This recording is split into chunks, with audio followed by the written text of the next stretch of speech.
Okay, let's go. Number 1. Crusader Dungeon, Akko. You are not supposed to find anything.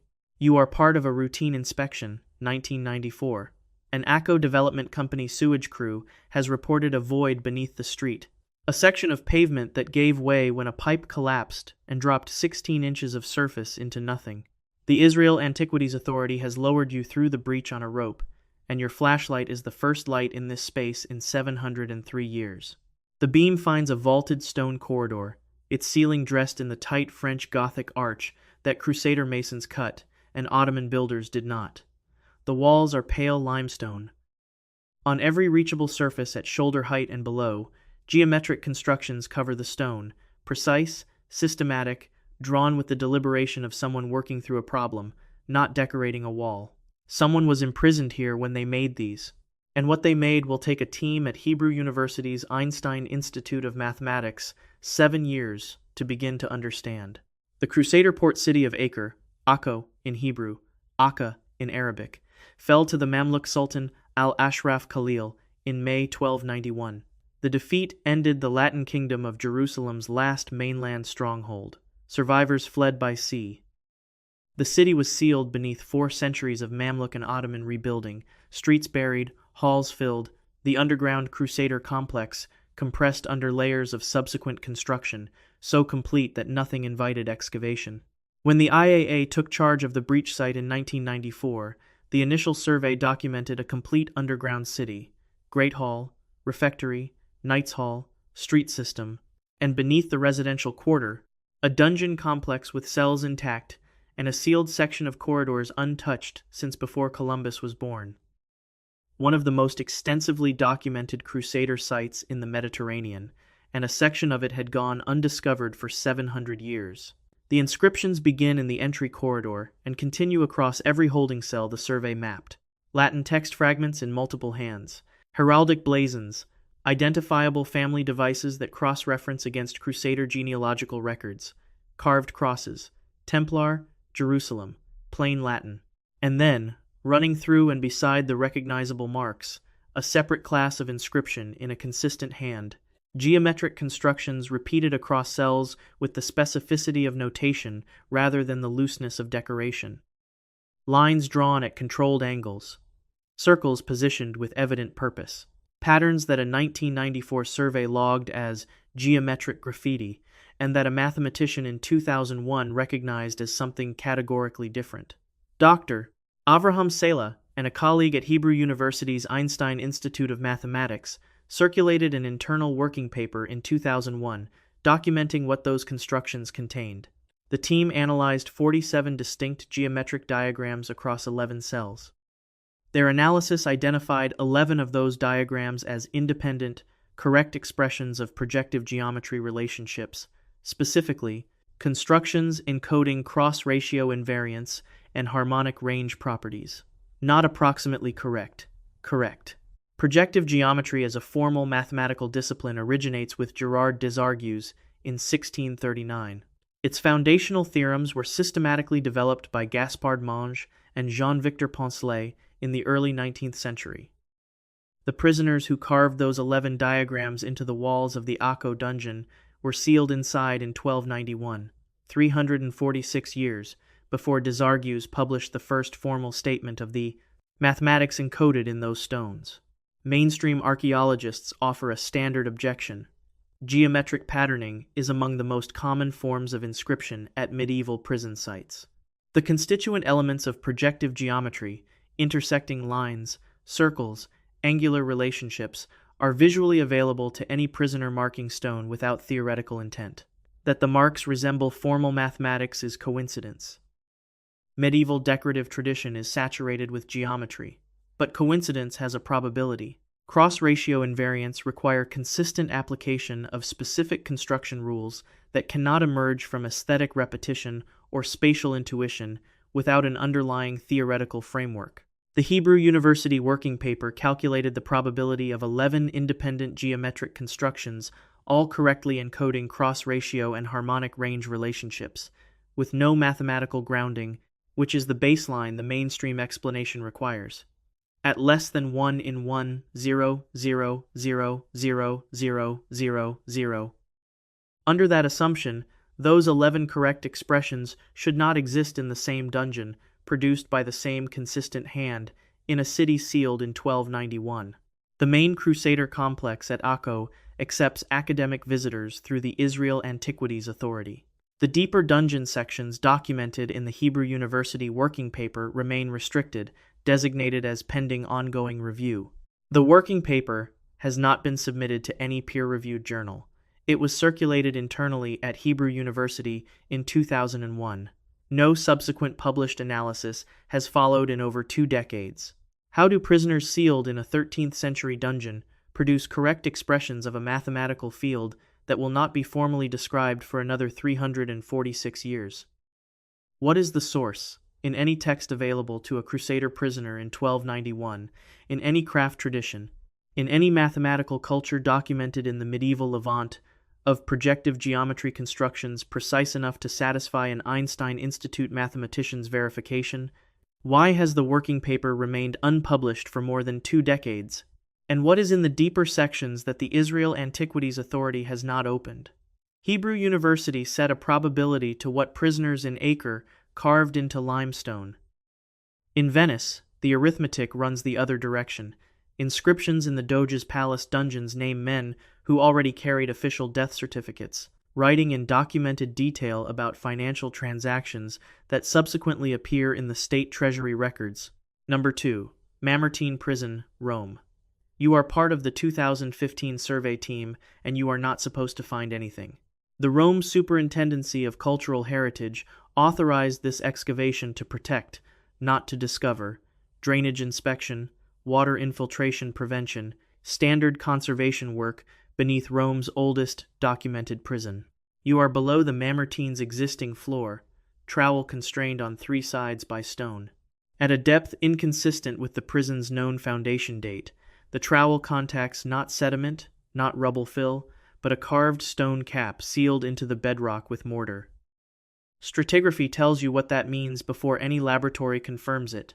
The seal cannot be Roman. What is beneath it predates the prison above it by at least 200 years. The Mamertine, formerly the Tullianum, is carved into the northeast slope of the Capitoline Hill, Rome's oldest continually documented prison. Vercingetorix, paramount chief of the Arverni, was held in its lower chamber for 6 years, but Tullus Caesar had him strangled and displayed in the Forum. Jugurtha, king of Numidia, starved to death inside these same walls. Christian tradition places both Peter and Paul in the lower cistern during Nero's reign. The Mamertine is among the most studied ancient prison sites on Earth. The idea that something significant remained undiscovered beneath its floor in 2015 would have seemed improbable to anyone working that site until the trowel stopped. Stratigraphy analysis conducted by the Rome Superintendency's own archaeologists dated the stone cap's seal to pre-Republican Rome, meaning someone closed this chamber before the Mamertine stood above it. The chamber did not belong to the prison. The prison had been built on top of it. Below the cap, sealed for the entirety of the Mamertine's documented history, inscriptions in an unknown script, and 11 sets of human bones. La Sapienza University's Department of Classical Linguistics and Archaeology analyzed the inscriptions. The department's linguists could not assign the script to any known pre-Latin Italic language, not Etruscan, not Oscan, not Umbrian, not Faliscan. The marks share visual characteristics with Proto-Villanovan geometric patterning, but Proto-Villanovan marks are decorative, non-repeating, and non-systematic. These inscriptions show systematic repetition, the same units appearing in varying combinations, in the specific distributional pattern linguists use to distinguish language from decorative symbol. La Sapienza's preliminary report described the script orgendis unassigned, not undeciphered. The distinction matters. Undeciphered implies a known language family whose meaning remains unclear. Unassigned means the source is unknown entirely. No known pre-Roman script family has claimed it. The 11 skeletal assemblages were arranged in a consistent radial pattern around a central unmarked stone. No grave goods, no burial orientation, no fragmentation or scattering consistent with secondary burial or foundation deposit. No identifiable cause of death in any of the 11. La Sapienza's preliminary report used a specific phrase to describe the assemblage: deliberate, non-funerary arrangement.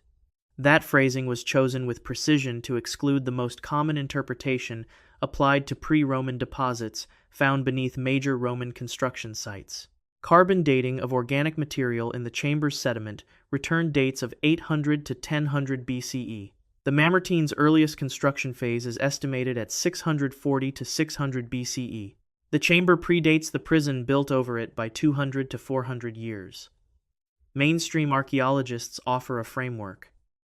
Pre-Roman sacred and funerary deposits beneath major Roman construction sites are archaeologically documented and common. The Capitoline Hill carried pre-Roman religious significance before Rome itself formalized as a state. The subchamber may represent a foundation deposit made during the Mamertine's initial construction using materials drawn from an earlier sacred site. But foundation deposits carry consistent archaeological signatures: grave goods, oriented bone placement, fragmented ceramics, ritual treatment of the human remains. The subchamber has none of these.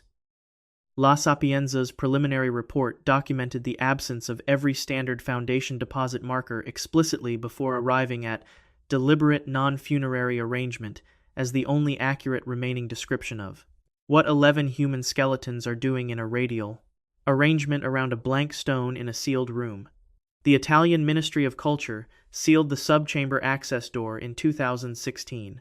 La Sapienza's preliminary report remains classified as an internal ministry document. The ministry has not authorized any photographs of the inscriptions for public release as of 2024. A summary appeared in the Ansaldo Archaeological Press Digest in March 2016, and that summary has not been followed by any subsequent publication, any conference presentation, or any peer-reviewed paper in 8 years. Whose language is carved into walls sealed beneath the city's oldest prison, placed there before that prison existed, belonging to no known pre-Roman linguistic family?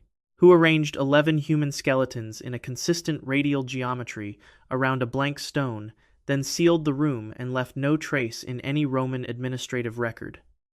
Why did the Italian government respond to this discovery the same way the British government responded to what Hugh Draper left in a tower cell: seal the access, classify the findings, release nothing? Rome sealed what was beneath its oldest prison and classified the report. In Sicily, the prison itself was the instrument of surveillance, and the prisoners who mapped its architecture drew something that a University of Catania ground-penetrating radar survey confirmed. 2,400 years later was accurate. Number 3. Ear of Dionysius Cave Prison. You are inside. The ceiling climbs 75 feet above your head. Limestone quarried from Sicilian bedrock into an shaped corridor, its vault curving in a shape no random excavation produces. It is 405 BCE. You have been here long enough to understand what the cave does to sound. You whispered something to another prisoner, and 3 seconds later heard your own words returned from near the ceiling's apex, fully formed, as though a second man stood in the dark above and repeated them precisely. After the first week, the other prisoners stopped speaking. You have counted the return interval. The interval is constant. The ceiling's curvature is not geology. Someone calculated this room. That understanding is what they scratched into the walls. In the 1970s, drainage maintenance in the cave's northwest wall broke through into sealed side chambers, appearing on no architectural plan, recorded in no prior survey. The walls inside contained structural diagrams of the cave, acoustic mapping notation, and star charts. In 2003, the University of Catania's Department of Earth Sciences ran ground-penetrating radar across the complex and confirmed 5 passages shown in those prisoner diagrams that no prior survey had identified. Dionysius I of Syracuse held power in Sicily from 405 to 367 BCE, military strategist, documented prison architect. 3 independent classical sources confirm the cave and its surveillance function: Plutarch in Parallel Lives, Diodorus Siculus in Bibliotheca Historica, Cicero in the Verrine Orations. The Ear of Dionysius is among the best attested ancient prisons in classical literature, documented across centuries by writers working from independent sources. The mechanism works through calculated geometry. The shaped corridor and parabolic ceiling produce a whispering gallery effect, Sound generated anywhere in the main chamber concentrates at a point near the ceiling's apex, identified in structural surveys as a deliberate observation alcove. A listener stationed there hears conversations from anywhere in the cave, including whispers.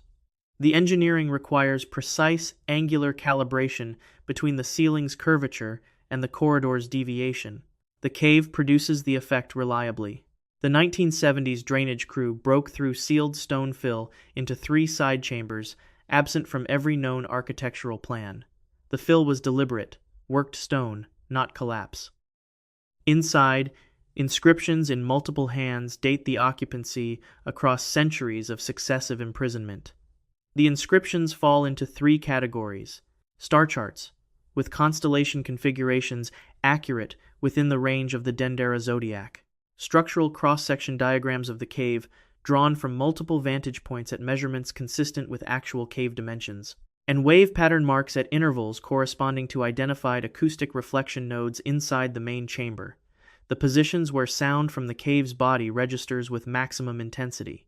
The taxonomy is not passive. Acoustic reflection node mapping requires systematic positional movement across the chamber floor, testing, confirming, and recording coordinates that a stationary observer cannot locate by waiting. The 2003 University of Catania Department of Earth Sciences GPR survey was commissioned for geological stability assessment. It confirmed 5 distinct passages indicated in the prisoner diagrams that had appeared in no prior architectural record, no maintenance report, and no excavation document in the site's entire documented study history. 2 of those 5 passages carry stone fill dated to after the cave's quarrying.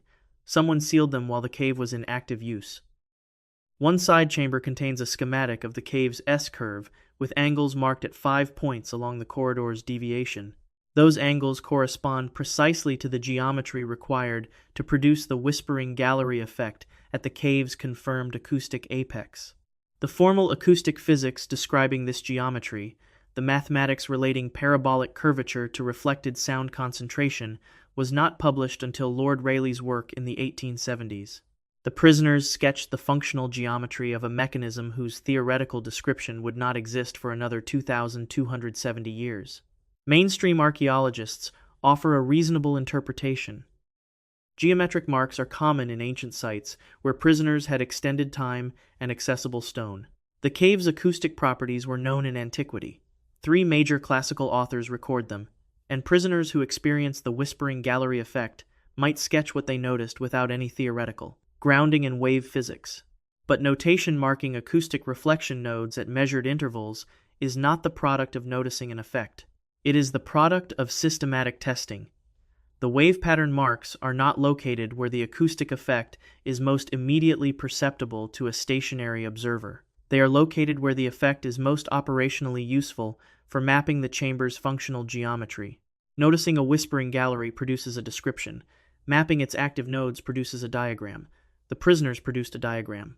The side chambers are not part of the Archaeological Park of Neapolis public tour. Academic access requires formal application to the Sicilian Regional Cultural Heritage Department. The acoustic mechanism chamber has not been photographed for public release. The ceiling still concentrates sound at the apex. The observation alcove still waits. The cave does not forget what it was built to do. How did prisoners with no published physics produce a functional acoustic map whose underlying mathematics would not be formalized for more than 2 millennia? What purpose did the star charts serve in chambers where no prisoner could see the sky? Who sealed those side chambers well enough that no prior survey found them until a drainage line failed? And who stood in the observation alcove at the cave's apex? And what did they hear? Prisoners in Syracuse mapped acoustic passages that ground-penetrating radar confirmed 2,400 years later. In Edinburgh Castle, Napoleonic War prisoners did something more operationally specific. They encoded what appear to be accurate Royal Navy ship positions for an active war in a section of the vault sealed behind a false stone facing the moment the prison closed. Number 4. French Prisoners' Vaults, Edinburgh Castle. You are a French naval officer captured at sea in 1809, held in the lower vaults of Edinburgh Castle for the better part of 3 years. No mail has reached you. There is no window. The vaults are cut into volcanic basalt 200 feet above the city. sealed chambers low enough to force a stoop, their walls absorbing no sound from the streets below. No authorized communication between you and anyone beyond this fortification appears in any inspection record. No visitor has been admitted. No outgoing letter has cleared the garrison. You have not spoken to an Edinburgh civilian since before Wellington crossed the Douro. You press the tip of a scavenged nail into the basalt and score a number into the stone, then a ship name, then a bearing, then a grid coordinate in British Admiralty 1812 chart notation. You have no documented source for any of it.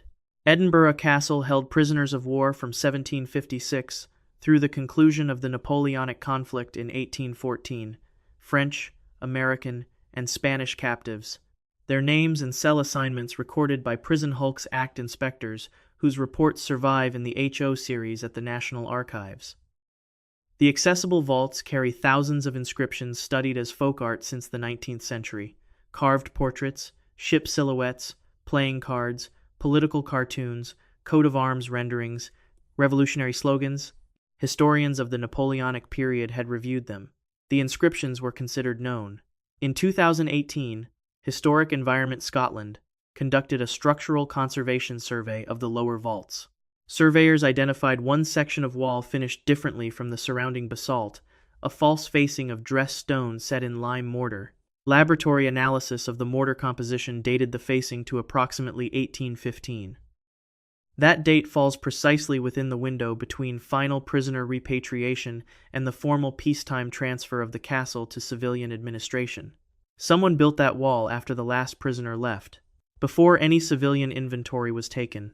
Behind the false facing, inscriptions in French interspersed with a systematic alphanumeric substitution cipher. A research team at the National Records of Scotland, working from the Scottish Cipher Archives, decoded the cipher's internal structure. Decoded content carried ship names, compass bearings, and grid coordinates, expressed in British Admiralty 1812 chart notation, the standard positional format used in Royal Navy operational logbooks. The coordinate system was British, not French. The research team cross-referenced the decoded position date combinations against documented Royal Navy vessel positions in Logbook Series ADM 5152, held at the National Archives in Kew. Of 19 decoded position date combinations, 14 matched documented Royal Navy vessel positions within 5 nautical miles on the corresponding dates. That correspondence requires calculation. Coincidental scatter producing 14 of 19 matches at 5 nautical mile resolution across the combined operational theater of the Atlantic and English Channel is not a statistical artifact. It is a match, and the population producing it, documented by Prison Hulks Act inspection reports for 1811 to 1813, which recorded 0 authorized communications for the castle's entire prisoner population across that 3-year window, had no identified channel through which to obtain it. The inspection reports are unambiguous. 0 communications authorized. No visitor record. No outgoing letter documented. No contact of any kind appears in any prison administration file at the National Archives. The Napoleonic-era prison administration was meticulous in its records. The absence is not a record-keeping gap. The absence is the record. Mainstream historians offer a credible counter-reading. A documented black market trade in prisoner-made crafts existed between Edinburgh Castle prisoners and Edinburgh civilians, known to prison administration and tolerated as a stability measure. Information about British naval movements circulated openly in Edinburgh's coffeehouses and dockside taverns. Intelligence accumulated through craft transactions, however fragmentary, may have produced rough positional estimates. But rough estimates assembled from coffeehouse rumor do not produce 14 of 19 matches within 5 nautical miles across an active naval theater. Rumor-level intelligence disperses. The expected scatter for positional data sourced through casual civilian contact runs to 50 miles and beyond in any direction. Matching 14 of 19 vessel positions at 5-mile resolution requires organized, sustained collection maintained over time, not accumulated gossip. A source. Historic Environment Scotland restricts access to the sealed section today by permit only. The full decipherment report has not been publicly released. A referenced summary appeared in the Scottish Archaeological Journal in 2020 and has not been followed by any subsequent publication. The false stone facing, built in 1815 by someone who walked these vaults after the last prisoner departed, understood what the sealed section contained, and covered it before civilian administration arrived to conduct inventory, remains the clearest document in the entire case. Who built that wall? Where did men in documented total isolation obtain British Admiralty positional data accurate to within 5 nautical miles of actual Royal Navy positions? Why did the decipherment findings enter a closed file rather than a published journal? And if the source was neither rumor nor any authorized communication channel, what was it? Edinburgh's sealed vaults produced a cipher matching Royal Navy positions with operational precision and no identified source. In France, the mystery is older and carries no operational frame at all. In the oubliettes of Château de Loches, prisoners who could not have communicated with each other across 3 centuries scratched the same symbol thousands of times, and the École des Hautes Études and Sciences Sociales spent a year searching every known medieval symbol system and found nothing that matched. Number 5. Château de Loches oubliettes. You are inside a shaft 6 feet across and 26 feet deep, and there is no door. There has never been a door. You were lowered on a rope. The rope went back up without you. The word for this room comes from the French oublier, to forget, and that is the precise administrative logic of the people who put you here. Lower you into the bedrock beneath Château de Loches, close the trap door, and proceed as though you had ceased to exist. The walls are cut limestone, faintly damp. You press your hand flat against the stone and feel something beneath your palm, not geology, not erosion, but marks, intentional marks left by other hands. Someone was here before you. In the dark, you cannot read what they scratched, but you can feel the geometry of it. You press your nail to the wall and begin. What they scratched, across 14 separate cells, across 350 years of prisoners who could not have met each other, is what the École des Hautes Études and Sciences Sociales spent a year trying to identify. They did not find it. The Château de Loches rises above the Indre Valley in central France. Its keep, the donjon, dating to approximately 1160 and counted among the finest examples of Romanesque military construction in Europe. Beneath it, carved into native limestone at depths reaching 30 feet below the castle's lowest inhabited floor, the oubliettes served the French crown's specific need for imprisonment that required no trial, no stated charge, and no release date. Philip II held political enemies here in the 12th century. Louis XI imprisoned rivals here in the 15th. The dungeons held men whose fates were not documented because documentation served no administrative purpose. The cells are among the best preserved in France precisely because they were used, sealed, and forgotten exactly as their name intended. The Centre des Monuments Nationaux now manages the site. Across multiple cells, the survival tallies produce numbers with no resolution. Tally marks cut individually, confirmed by paleographic analysis of mark-making pressure and angle as the work of a single hand throughout. Cell B3 in the lower donjon carries 8,395 such marks at a rate consistent with daily scoring. That rate produces a single occupancy of 23 years. The cell has no documented water source, no spring, no channel, no record of periodic provisioning in the castle's administrative accounts for that period. The Centre des Monuments Nationaux has published no resolution of the survival mechanism question. The arithmetic is in the stone. The symbol is a circle, bisected horizontally by an X-cross and vertically by a single line. It appears with a consistency that distinguishes it from graffiti. The cells carrying it span from approximately 1160 to the early 16th century, 350 years. Oubliette architecture precludes prisoner-to-prisoner contact entirely. Sealed vertical shafts, dropped in rather than walked in, no shared walls, no common passage, no communication aperture of any kind. The symbol appears in the cells of the early medieval period and in the cells of the late medieval period. The people who made it could not have learned it from each other. In 2011, scholars from the École des Hautes Études and Sciences Sociales conducted a formal comparative study. The search corpus spanned 5 categories: the Bibliothèque Nationale de France's digitized medieval heraldry catalogues, early Christian and Gnostic iconographic databases, published alchemical symbol references, including Adam MacLean's comprehensive index, documented prison mark conventions from French, English, and Iberian sites, and pre-Christian European geometric symbol records. The EHES report documented the absence of a match across every one of the 5 categories. It does not match the key row. Not the Jerusalem cross, not the Templar seal, not the Cathar cross, not any entry in Maclean's alchemical index, not any documented prison mark convention from any national comparative record. The EHES report did not suggest the search was incomplete. It documented the methodology and the null result with equal precision. The Centre des Monuments Nationaux 2011 survey recorded 2,847 instances of the symbol across the Loches dungeons. Excluding degraded and partial examples, 1943 clear instances were confirmed.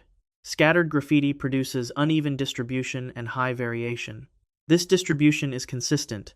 This repetition is systematic. Mainstream historians offer a familiar explanation.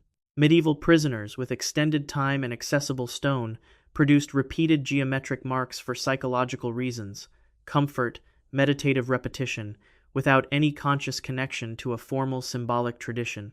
The symbol's constituent elements are geometrically simple. Independent convergence on simple geometry across multiple prisoners is not, by itself, inexplicable.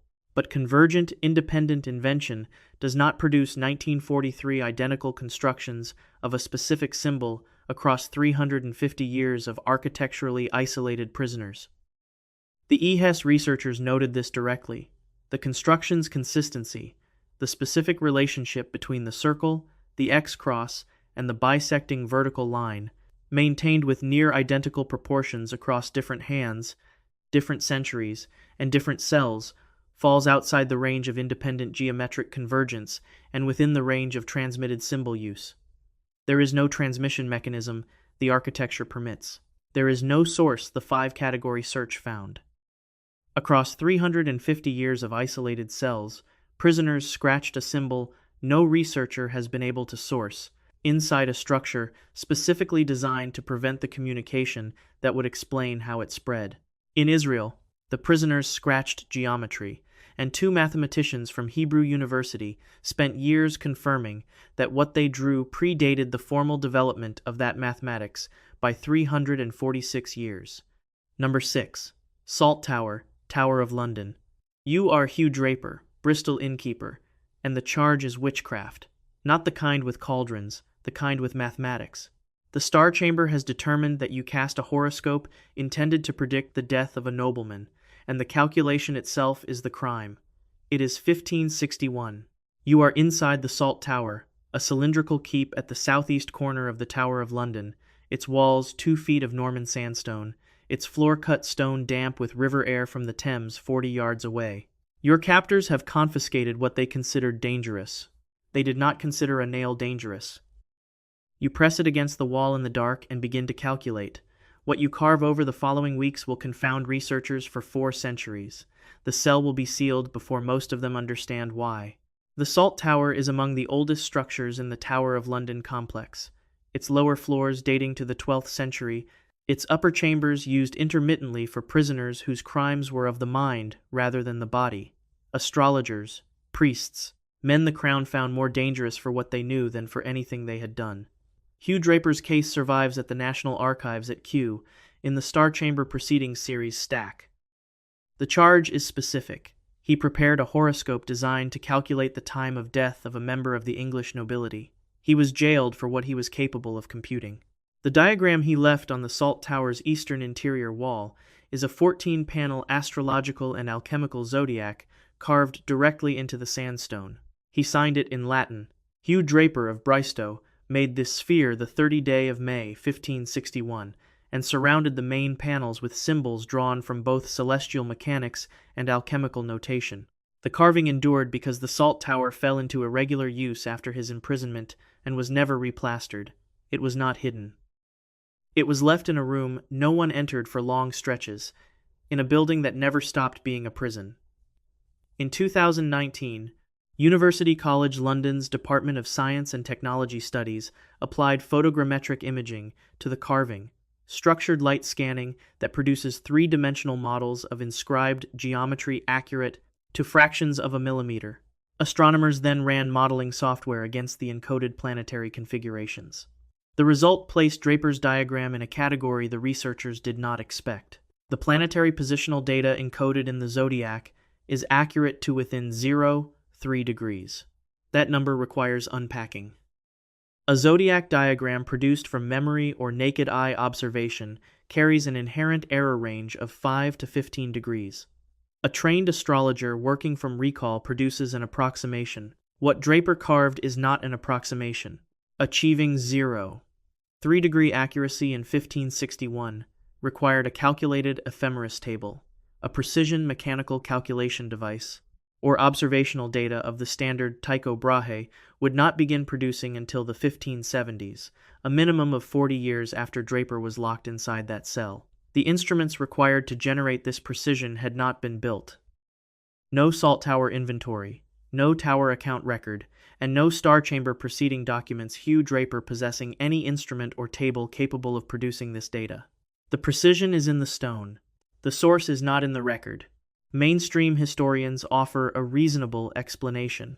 Tudor period astrologers produced approximate zodiac diagrams routinely, and Draper was a documented amateur astrologer who had committed standard celestial configurations to memory over years of practice. The carving may represent trained schematic recall, a practitioner's mental map of the sky, not precision data, but the geometry does not support this. UCL's angular measurements placed the carving within modern ephemeris values for 1561 planetary positions, not within the tolerance range of any estimation technique available to a 16th century practitioner. Schematic recall produces error distributions that begin at 5 degrees. Draper's carving falls below that floor entirely. It does not approximate the celestial positions for that year. It encodes them. After his release from the Salt Tower, Hugh Draper vanishes from the historical record. No death entry in any church register, no court appearance, no property transfer anywhere in England. The Star Chamber Proceedings file closes at his release date and does not reopen. A man imprisoned specifically for his capacity to calculate walks out of the Tower of London and is never documented again. Historic royal palaces restricted public access to the Salt Tower cell in 2019, citing active UCL decipherment work on numerical sequences embedded in the diagram's border. Those sequences remain unpublished. In HRP's official communications, the closure is classified as a research matter, not a conservation matter. Historians of science have documented that distinction in print. Where did Draper obtain ephemeris-level accuracy inside a 16th century tower cell with no documented instruments and no documented tables? How does a man imprisoned specifically for his capacity to calculate produce work that requires methods 40 years ahead of his time? Why has a national monument been sealed to public access on the stated grounds of ongoing research into its walls for over 5 years, with no findings released? And where, in any church register, any court roll, any property record in England, is Hugh Draper after 1561? The Salt Tower holds one man's impossible calculation inside a sealed cell, the decipherment still incomplete, the cell still closed. In Rome, archaeologists found something older and less personal. Not a man's knowledge scratched into a wall, but an entire unreadable language, sealed in a chamber beneath the city's oldest prison, placed there before the prison above it was ever built. Number 7. Pazzi Dungeons, Doge's Palace, Venice. You are 18 feet below the Doge's Palace's piano nobile, in a cell cut from Venetian brick below the level of the Grand Canal. The flooding has done what flooding always does to exposed surfaces, stripped them, eroded them, buried what survived beneath decades of consolidated sediment. Your trowel breaks through that crust on the eastern wall of a cell designated P7, and beneath it the inscription is intact, protected by the same tidal water that would have erased it entirely had the sediment been thinner, preserved in a condition that makes the letters legible as though they were cut last month. There is a name. There is a date. You spent the previous week in the Archivio di Stato di Venezia, and you have read the official Venetian death registry entry for that name.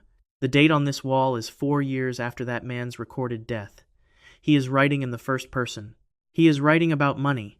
The Pazzi, the wells, are the lowest cells in the Doge's palace. the administrative and judicial seat of the Venetian Republic through 1797. The palace sits directly above the canal network of the Bacino di San Marco. The pozzi are cut so far below the main floor that seawater permeates the brickwork at high tide. Accessible only by trapdoor and ladder, their locks operated by jailers of the Council of Ten from above, the cells were reserved for prisoners whose confinement the Republic found it convenient to leave undocumented.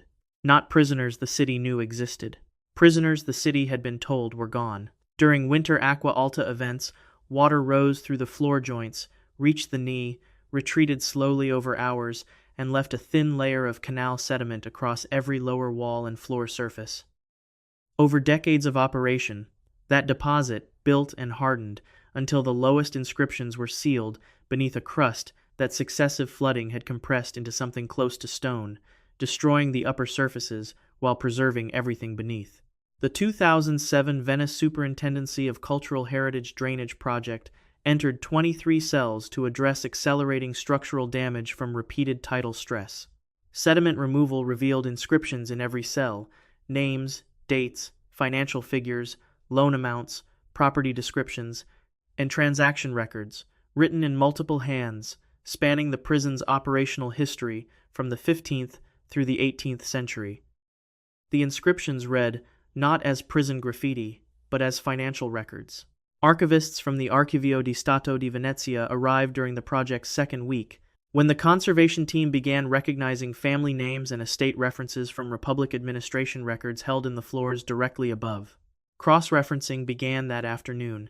By the third week, a pattern had emerged that no one in the room had expected to find. Of 31 identifiable named individuals whose inscriptions carried legible dates, 9 have official Venetian death records, whose dates precede their inscription dates by between 6 months and 11 years. In 2 of those cases, the gap exceeds a decade. The inscriptions are dated. They are written in the first person, in active present tense, describing ongoing financial interests, specific loan figures, and active property claims registered with named counterparties. In every case, the writing stops mid-wall, without a closing entry. Doge's treasury ledgers at the Archivio di Stato di Venezia, Miscellanea Codici series, record asset transfers for 7 of those 9 families. Substantial property holdings consolidated into state treasury accounts within 18 months of each official death date. Not estate distribution across heirs. Consolidation into state accounts. 3 documents. Same archive. Same bureaucratic apparatus. Official death record. Family assets transferred to state treasury. Man writing dated first-person financial inscriptions in a state dungeon after his official death. The Venetian Republic maintained administrative records at a standard that modern archivists cite as a model of pre-modern institutional precision, notarial attestation requirements, cross-referenced death registration, treasury ledger protocols documented in institutional handbooks still held in the same archive. These were not formalities. They were legal infrastructure. Each document in the chain derived its authority from the others, and the chain could not be partially fabricated without the fabrication becoming legible across multiple offices, multiple scribes, multiple years of cross-referenced record. The 3 documents cannot all be accurate simultaneously. The Republic's own machinery produced a discrepancy. Its own standards made it structurally impossible to produce by accident. Some archivists propose administrative fiction, deliberate staged deaths used to transfer assets under cover of a state law, but Venetian legitimate deaths required physician attestation, parish burial filing, witness certification, and notarial registration without exception, and not one of those supporting documents exists for any of the 9 cases. The Venice Superintendency has not released the full inscription record from the 2007 project. The cross-referencing work remains in a 2008 internal archival memo from the Archivio di Stato di Venezia, not published, not formally presented, cited by 2 subsequent Italian academic studies on Venetian prison administration in footnotes that decline to, quote it, "The 3 documents that cannot coexist remain in the same building, cross-referenced in a memo no institution has chosen to publish in 17 years. Why, 17 years after the sediment crust broke open in cell P7, does the document that records all of this remain an internal archival memo? In Venice, men who were officially dead were still writing on cell walls. In Dublin, men who were officially executed were writing about events that hadn't happened yet. Number 8. Kilmainham Gaol, Dublin, Ireland. You are in a cell in the east wing of Kilmainham Gaol, and the British Army has already completed your paperwork. 135. Irish Command Records for 1916, held now at the National Archives in Kew, will record your name, your cell assignment, and the precise date and time you are walked into the stonebreaker's yard. You have approximately 48 hours. The cell is limestone on 4 sides, cold in May, because the walls are 4 feet of cut stone, and the sun reaches this wing for less than 2 hours a day. Your name may be Pierce, it may be Clark, it may be MacDiarmada. The particular name changes nothing about what you do next. You press a nail to the wall and write a date. The date is not in 1916, the date is in 1919. You describe what will happen there. In 2019, the Office of Public Works discovered that someone had answered. Kilmainham Gaol opened in 1796 and processed more Irish political prisoners than any other facility in the island's history. The 1916 occupancy is the most precisely documented period in the building's record. British military administration assigned and logged every cell by name, rank, and charge. The WO-35 Irish command files name every prisoner held during the weeks following the Rising suppression. Each cell has an attributed occupant for the relevant window. There is no archival ambiguity about who was where, a documentation density that made the 2019 restoration's findings impossible to dismiss as misidentification. The Office of Public Works survey, structural work conducted ahead of public exhibition upgrades to the East Wing, found cell wall text beneath a layer of whitewash applied during a 1980s renovation. Conservation Standard solvent removed it across 3 cells. Beneath it, the inscriptions were legible, not names, not dates. Operational descriptions, ambush locations, supply routes, arms caches, safe house addresses in Dublin and County Cork, in a clear, deliberate hand in each of the 3 cells, whose WO-35 occupancy is confirmed as 1916, Rising Leadership. The dates attached to each inscribed operation read 1917, 1918, and 1919. Historians from the Irish Military Archives cross-reference the content against the Bureau of Military History, MA-BH series, 1773 witness statements taken from IRA veterans between 1947 and 1957, each documented against the operational record of the Independence Campaign at a granularity unmatched in the European record for that conflict. Of 11 inscribed operations, 7 correspond to documented IRA actions in the same geographic areas and within the date windows written on the cell walls. The cross-referencing work required no interpretation. The geographic and temporal overlaps were direct. 7 of 11. Correct counties. Correct years. The men who wrote those inscriptions were executed between May 3 and May 12, 1916. The latest described operation they inscribed carries a date of March 1919. The gap between the last confirmed execution and the last inscribed operational date is 34 months. The Office of Public Works addressed this in a statement accompanying the 2019 restoration report. The inscriptions represent, in OPW's framing, strategic planning notes written in anticipation of a continuation of the uprising. Men facing execution planned ahead, wrote what they believed would follow, what successor structures would carry forward. The notes are projections, not predictions. But one inscribed operation specifies a road junction outside Macroom, County Cork, by name, as an ambush site. That junction was the location of a documented IRA ambush in November 1920. A planning note written in a Dublin cell in May 1916 does not produce a named County Cork road junction as a confirmed ambush site 54 months in the future, unless it derived from a source with specific operational knowledge of that location. Projections are general, named junctions are specific. That difference is not interpretive, it is geographical. The 3 cells containing operationally specific inscriptions are not part of the standard Kilmainham Gaol Museum tour. Access is through the Office of Public Works by academic appointment only. The 2019 restoration report classifies the restriction as a conservation measure. A footnote in the Irish Military Archives cross-reference document states that the cells require further analysis before public exhibition. No further analysis has been published. What is the source? Available to a condemned man in a Dublin cell in May 1916 of a named County Cork Road junction, confirmed as an IRA ambush site 54 months later. Why were those inscriptions covered with whitewash during a 1980s renovation rather than preserved and documented? And if these are forward planning notes, why do 34 months of an armed campaign appear on those cell walls more accurately than in any operational archive that survived the period? The men who wrote those notes were dead before the IRA carried out the operations they described. In Cartagena, the prisoners who wrote on the walls faced a different problem. They were committing to stone knowledge that the institution holding them would have executed them for possessing. Knowledge that in some cases did not appear in formal scientific literature until the 20th century. Number 9. Inquisition Dungeons, Cartagena.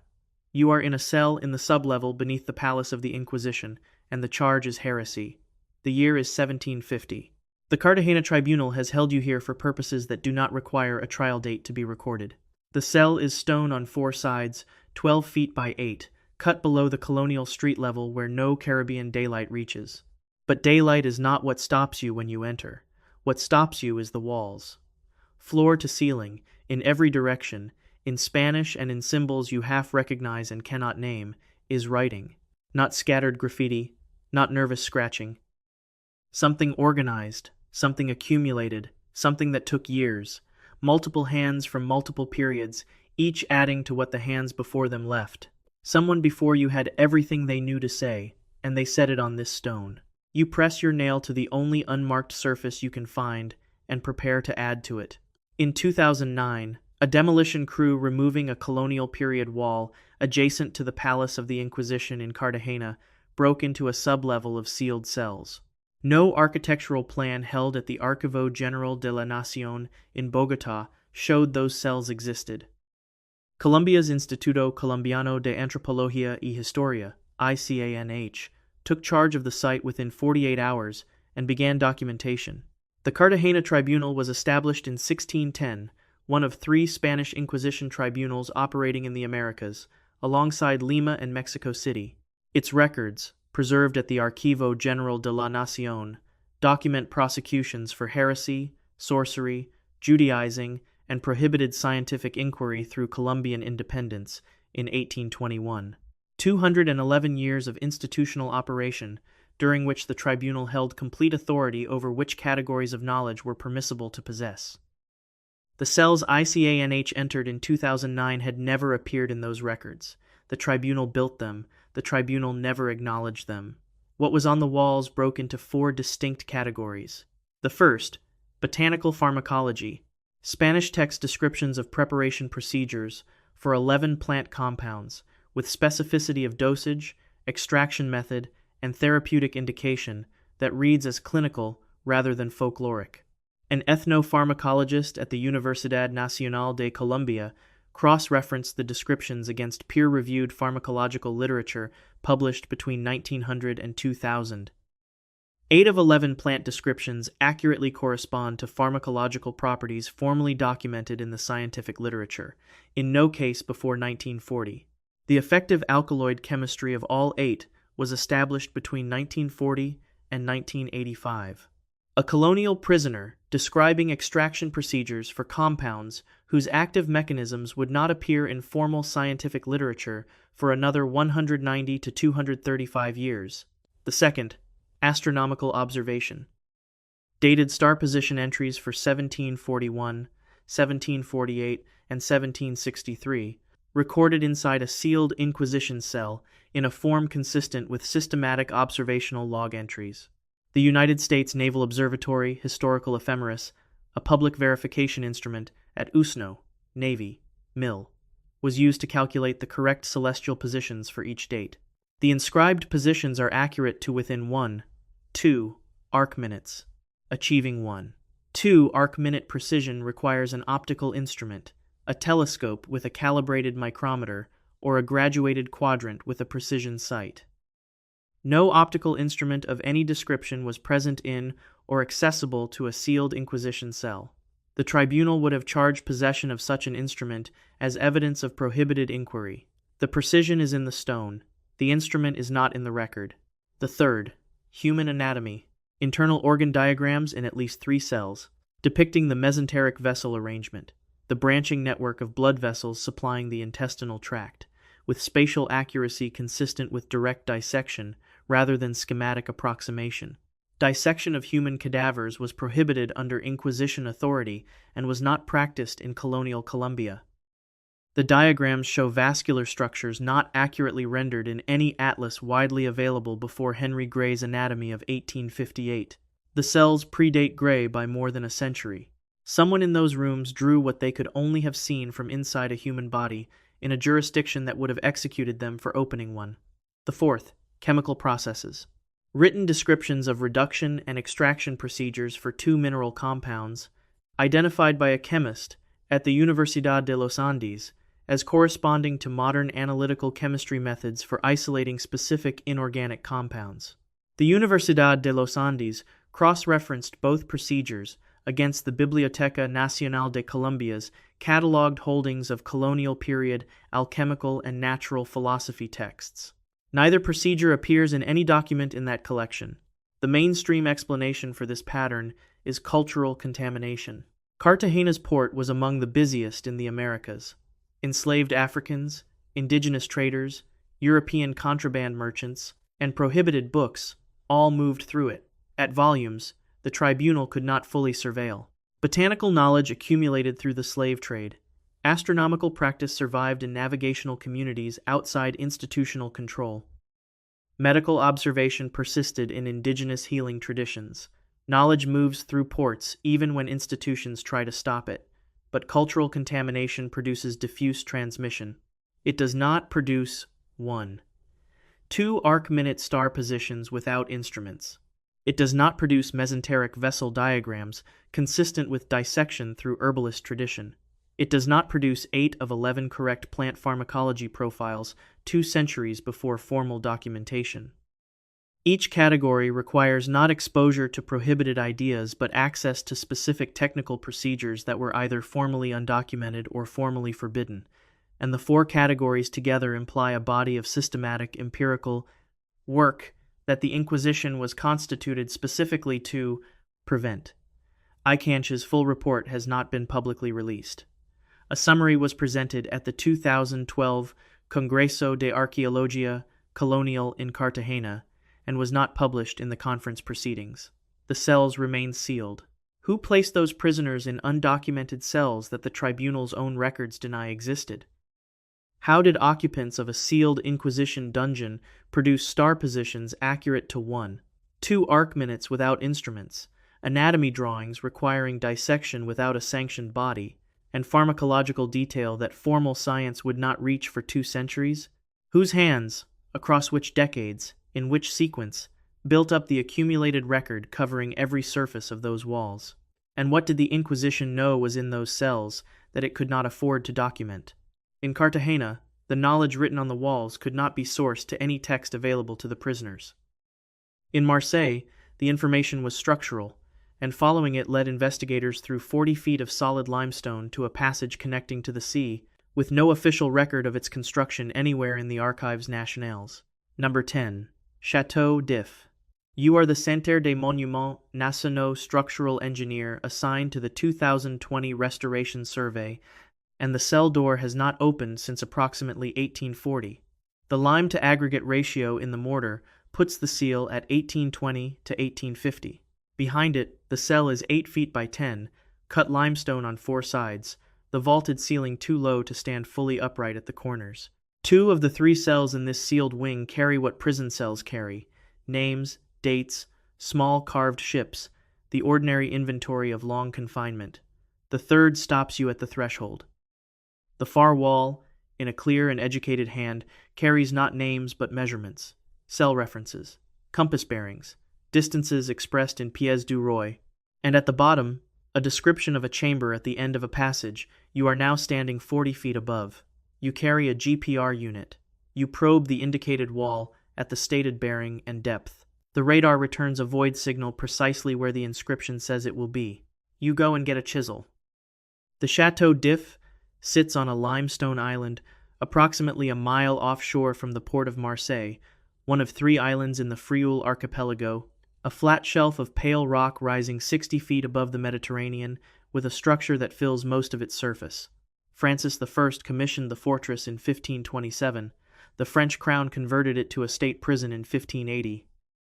Its population over the following 291 years included Huguenots imprisoned after the revocation of the Edict of Nantes, Jansenists during Louis XIV's theological purges, political prisoners of every subsequent regime, and, according to a documented tradition that Alexandre Dumas fictionalized rather than invented, a figure held for years under an assumed name whose true identity the prison administration never formally recorded.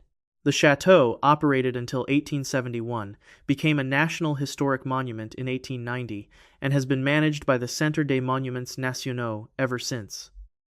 It has been surveyed, photographed, and written about for more than a century. The island is small enough that an undocumented 40-foot passage through its bedrock had seemed before 2020 categorically unnecessary to look for. The 3 upper-level cells had been sealed since at least the middle of the 19th century.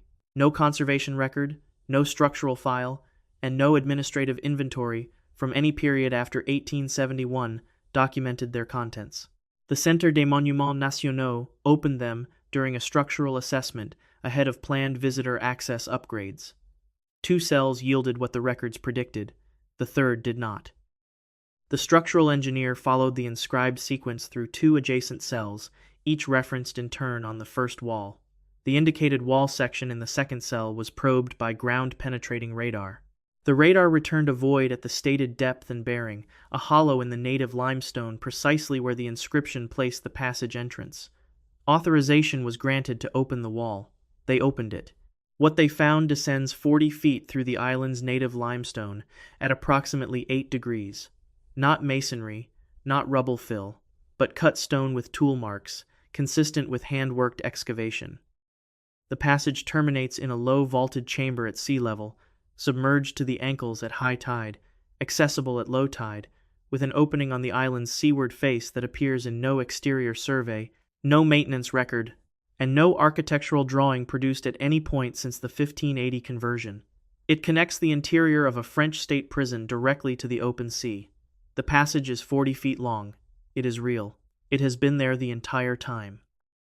The Archives Nationales were searched across 3 series: AJ 15, covering Monuments Historiques, F 21, Beaux-Arts Administration, and the Ministry of Justice Prison Administration, registers for the full operational period from 1580 through 1871. No construction permit, no engineering notation, no inspection record, and no administrative entry of any description documents the passage's existence. It appears on no architectural plan since the prison conversion. No prisoner escape through this passage appears in any administrative file, any judicial record, or any official correspondence from any period of the facility's operation. The passage was constructed. The institution that built it left no record of having done so. Whose hands cut 40 feet of limestone beneath an active state prison without a construction order, an inspection record, or a single entry in any ministry file across nearly 3 centuries of continuous administration? How did a prisoner inscribe accurate measurements for a passage no official plan had ever recorded, in a cell sealed for at least 170 years before the inscription was read? Why did no one in the administrative apparatus of the French crown, across 291 years of meticulous record-keeping, document either the passage's construction or any use of it? And if someone used it, where did they go? And how does no record hold their name?